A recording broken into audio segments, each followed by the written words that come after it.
Section 9.3 Answering questions about the mean of a populations.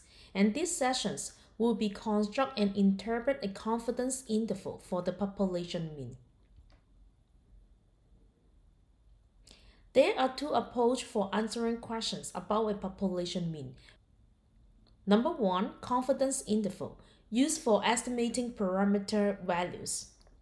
Number two, hypothesis testing, used for decide whether a parameter's value is one thing or another. So for these sessions, we're gonna introduce confidence interval for population mean. Also, we'll be working on hypothesis testing for population mean. And these are the same method as introduced in previous chapters for population proportion, but modified to work with population means. Confidence interval provides a range of possible values for the population mean along with a measure of the uncertainty in our estimate. We will be using the sample mean to estimate a range of the values, and this range of the values will be the population mean. It's a measure of the uncertainty in our estimate. The higher the level of confidence, the better our estimate is. So the higher level of the confidence, talking about the confidence level, like 90%, 95%, or 99%. When to use confidence interval? Use confidence interval whenever you are estimating the value of a population parameter on the basis of a random sample. So we could use the sample to estimate the population parameter, like the population proportion or population means. Do not use a confidence interval if there is no uncertainty in your estimate. If you have the data for the entire population, you need to find a confidence interval. Since the population parameter is known, there's no need to estimate it. So for sure, if you do have a whole set of the data for the population, you don't have to use the sample to estimate the population parameter. You already have the data already. So what's the point to find the confidence interval? Before constructing a confidence interval for a population mean, we need to check the three conditions. Number one, it has to be random, independent sample. Number two, large sample. Either the population is normally distributed or sample size is at least 25. Remember on the section 9.2, we talked about the central limit theorem.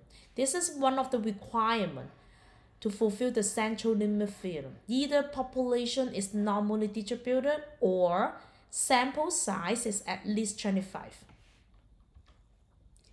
Number three, big population. If the sample is collected without replacement, the population must be at least 10 times larger than the sample size. Let's try to do this example together. A used car website wants to estimate the mean price of a 2012 Nissan Altima. The site gathers data on a random sample of 30 such cars and found a sample mean of 16,610 and a sample standard deviation of 2,736. The 95% confidence interval for the mean cost of this model car based on the data is, so they already find the 95% confidence interval for the mean cost of this model. That will be in between 14,488 to 17,632. A. Describe the population. Is the number 16,610 an example of a parameter or statistic? So they say they found a sample mean of 6,610. So they're talking about this as a sample. So we know this is not the population. This is going to be the statistic.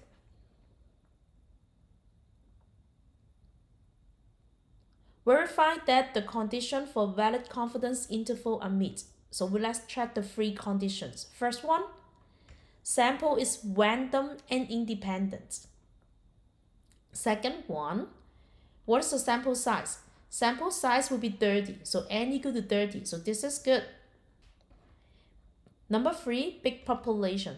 The population is big. We can assume there are at least 10 times 40, the 400, 2012 ultimates for sale. Okay, so we fulfill these 3 conditions. Interpretation of the confidence interval. The confidence level is a measure of how well the method used to produce the confidence interval performs. For example, 95% confidence interval means that if we were to take many random samples of the same size from the same population, we expect 95 of them would work, counting the population parameter, and 5 of them would be wrong, not counting the population parameter. We talk about this part when we're working on the population proportion already. So we could talking about the 95% is talking about in the middle here. Okay, so we expect 95 of them would work. So in this part, it will be working. And then we do have a 5% here. Total is going to be 5%. This part will be wrong. Okay, so this is the idea for the confidence interval. Calculating the confidence interval. General structure, estimated plus minus the margin of error. This is the same idea when we're working on the population proportion. Your estimator at that time will be the sample proportion plus minus the margin of error. For these sessions, we want to construct the confidence interval for the population mean. So your estimator will be the sample mean plus minus the margin of error. And then the margin of error equal to the multiplier times standard error. Remember when we're working on the confidence interval for the population proportion, this guy will be the Z star. And then we do have the table when you're working on the 90% confidence level, 95% confidence level. They have the numbers for this guy, okay? But for these sessions, we are working on the population mean and we will be using the T distribution. And the standard error. Standard error originally will be equal to population standard deviation divided by square root of the sample size n. But we usually do not know the population standard deviation. So instead, we'll be estimate the sample standard deviation divided by square root of n. Okay, to construct a one sample t interval, you need 4 pieces of information. The sample mean that you calculate from the data. Number 2, sample standard deviation, the S, which you calculate from the data. Sometimes they will be given, sometimes you need to calculate by yourself. And then sample size n. The last one, the multiplier, the T star. Again, we'll be using the calculator to find the T star here. For the T star here, some book will be using the T distribution table, but for our class, we're strictly using the calculator. This is the step how you guys use the graphic calculator to construct the confidence interval for the population mean when you don't know about the population standard deviation. Okay, let's try to do this question together. Data on the speed in miles per hour for random sample of 30 cars traveling on a highway was collected. The mean speed was 63.3 miles per hour with a standard deviation of 5.23 miles per hour. Find the 95% confidence interval for the mean speed of all cars traveling on the highway. Verify that the necessary conditions hold. So first step, we want to check the conditions. First one, random sample and independence. Second, large sample. Sample size must be at least 25. And then big population. The population is at least 10 times larger than the sample. So this is good, okay? Okay, now let's try to write it down the summary statistic. First, what is the sample mean? Sample mean will be 63.3. What is the sample standard deviation? 5.23, right? And then sample size, n is equal to 30. Okay, I want you guys to find out what is the degree of freedom. Remember, for these sessions, we'll be using the T distribution. You need to find the degree of freedom, which is going to be 29. Okay, now we want to construct the 95% confidence interval. Let's try to use the calculator.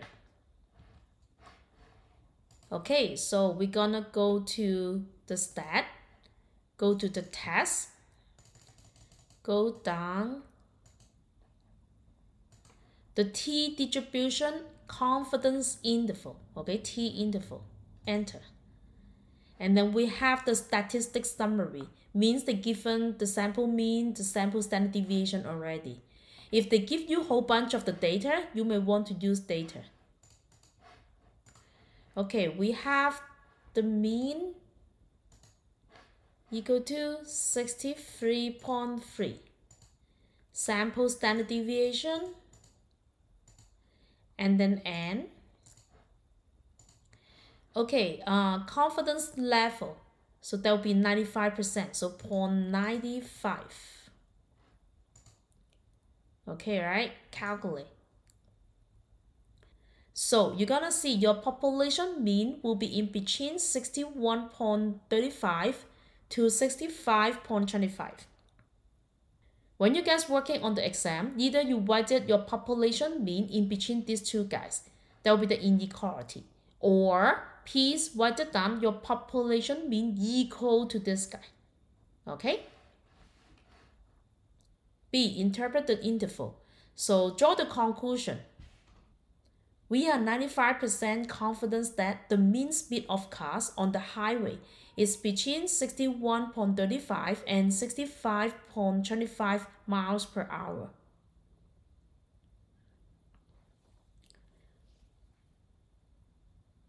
C. Is it possible that the mean speed of cars on the highway is 67 miles per hour? Why or why not? So think about it. We construct the confidence interval. The population mean is in between these two numbers. And 67 miles per hour, this is not in our interval. So we're gonna say it is not a possible value for the mean speed of the cars on the highway.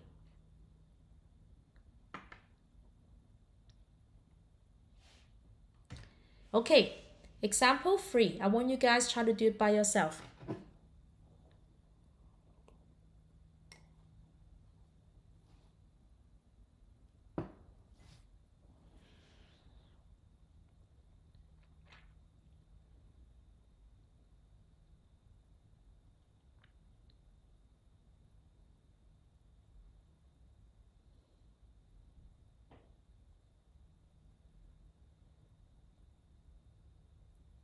Okay, example 3. A random sample of 35 college students was asked how many movies they had seen in the previous month. The sample mean was 4.14 movies with a standard deviation of 10.02. Construct a 90% confidence interval for the mean number of movies college students see per month. So first, I need you guys state the 3 conditions. First, random sample and independence. Second, what is the sample size? N is equal to 35, so this is good. Number 3, big population. Population is at least 10 times larger than the sample. Okay, now let's write down the statistics summary. Sample mean, sample standard deviation, sample size, and degree of freedom.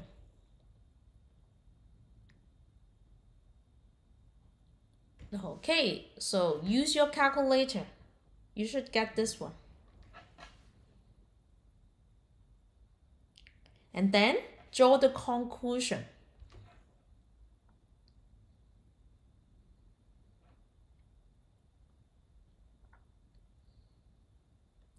Okay, right? B. If we were to use the data to construct the 95% confidence interval, would the interval be wider or narrower than the 90% confidence interval?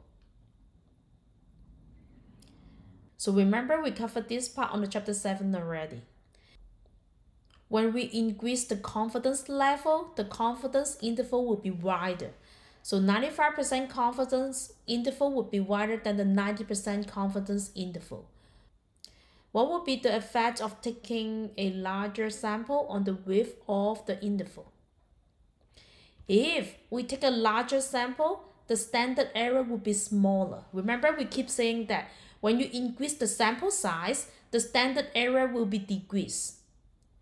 This means the margin of error will be smaller, and so the interval will be narrower.